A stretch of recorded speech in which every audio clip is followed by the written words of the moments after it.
Tandaan po natin, hindi po kami nagsawa. Pabalik-balik po kami sa mga lugar na to. Bakit? Para po kayo ay makaligtas pa, maligtas pa. Tanggapin si Kristo, manampalataya, magsisi, confess. Jesus Christ is coming. We need to prepare. Hindi po kami nagsasawa. Paulit-ulit po kami na pinapasabihan kayo na mahal kayo ni Jesus. Jesus Christ is coming. You need to repent. You need to be born again to see the kingdom of God. Maging sino ka pa man, manumbalik po tayo sa Lord. Mahal na mahal po kayo ng Panginoon. Hindi po pera, hindi po kayamanan. Makamtan mo man ang lahat ng bagay dito sa mundo. Mayaman ka, gwapo ka, maganda ka, sikat ka. Pero kung ang kaluluwa mo naman ay mapapa sa impyerno, wala din pong saysay. Kaya kailangan mo si Jesus. You need Jesus Christ. Come before it's too late. Come to the living water. Come to Jesus Christ. He is the Alpha and the Omega, the beginning and the last. He is coming. He is coming. Jesus Christ is coming. Prepare. Babalik ang Panginoon. Ihanda po natin ang ating mga kaluluwa. Get right with God. Get right with God now. Now is the day. Do not harden your heart before it's too late. Time is near, mga ati kuya. Ang tao ay hindi nabubuhay sa pagkain lamang, kundi sa salita ng Diyos. Kailangan mo si Jesus. Kailangan mo si Jesus. Si Jesus yung tagapagligtas. Si Jesus, wala pong iba. Wala pong iba na magliligtas sa atin. Kaya po binibigyan tayo ng pagkakataon. Ayaw po ng Panginoon na ang mga tao ay itapon sa impyerno. Kaya po kami nagbabahagi para maligtas po kayo. Kaya lang po, maliban na kayo ay magsisi at manampalataya, hindi nyo po matatanggap yung regalo na buhay na walang hanggan. Mga anak, ligtas na ba kayo? Born again na kayo? Born again na kayo? Be born again para maligtas ha. Maganda ang plano ng God sa inyo. God plans for you to give you hope in future. Ano yung future? Buhay sa langit. Buhay sa langit. Eternal life. Sa piling ng Diyos, ang impyerno po mainit. Sabi doon, separation from God. Kumukulong asopre, subalit yung buhay sa langit. Wala nang iyak, wala nang luha, wala nang pasakit, wala nang karamdaman. Mabubuhay ka sa piling ng Panginoon. Ang lalakaran mo ay ginto. Kaya po magdesisyon po tayo. Nawa po ang desisyon natin. Kung ano yung desisyon natin sa panahong ito, yung po ang pupuntahan nyo. Kung nagdesisyon po kayo na manampalataya kay Jesus, tanggapin si Jesus, kilalanin, mapalad ka po. Mapalad ka po.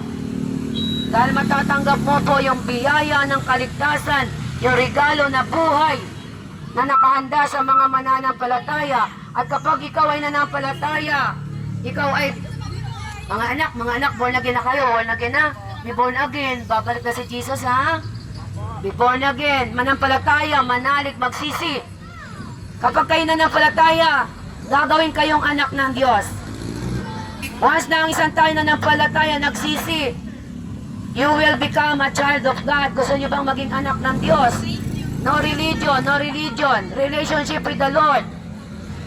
Ang dala namin, magkaroon kayo ng relationship with the Lord. Pananampalataya ang aming hatid sa inyo. Ang pag-ibig ng Diyos ay para sa iyo. You are precious in the eyes of God. You are precious, ati kuya. Subalit, kailangan mong manumbalik. Kailangan mo magpakumbaba. Kailangan mo si Jesus.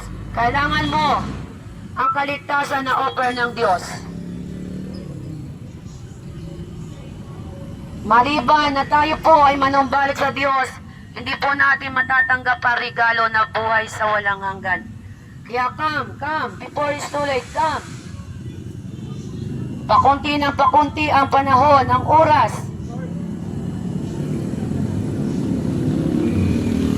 Ang Diyos lamang po ang magliligtas sa atin. Wala pong ibang magliligtas sa atin. Kaya sa gabing ito, tandaan po natin,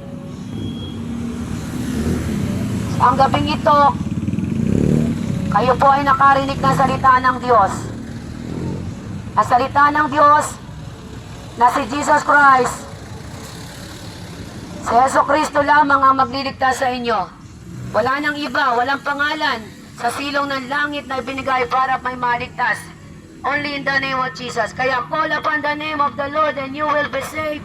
Call upon the name of the Lord and you will be saved. At tumawag kay Kristo ng may pananampalataya, makakasumpong ng kaligtasan. Come to Jesus, come. Come. Come to Jesus, repent and be born again to see the kingdom of God. Come. Come to Jesus, come. Come to Jesus before it's too late. Babalik si Jesus, babalik. Magsipaghanda po tayo. Ihanda po natin ang ating mga kaluluwa. Dahil yung kaluluwa po ang babalik sa Diyos. Ama, sa pangalan ni Jesus, salamat po sa gabing ito. Hindi po kami nagsasawa na bagi na sila ng kaligtasan. Ikaw na po ang may kapangyarihan para mag-convict sa kanila, para sila maligtas. Pinagkakatiwala po namin sa iyo ang mga taong ito. Nawa po, bago ka dumating, matanggap po nila yung regalo na buhay na walang hanggan para mapasama po sila sa pagbabalik mo. Maraming salamat po at pagpalain mo po sila. In Jesus' name I pray. Amen. Amen.